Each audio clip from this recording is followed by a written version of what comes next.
ลับลาท้องนภาแสงเดือนใสส่องแวววาวอ้ายคันหนึ่งข้าวไปบูชาพระเจ้าอยู่วัดบ้านเฮาแต่คืนนี้บ่มีน้อ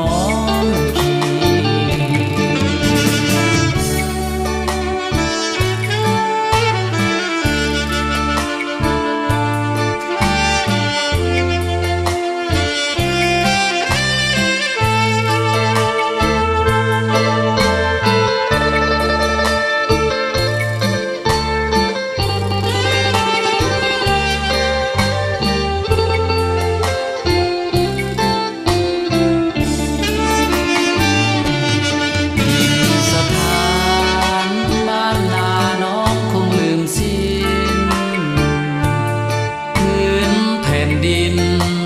ป่าดงทุ่งนา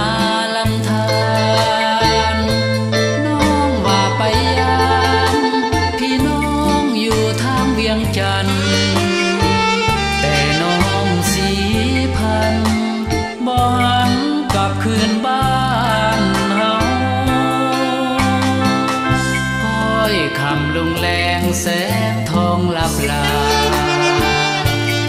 ท้องนภาแสงเดือนใสส่อง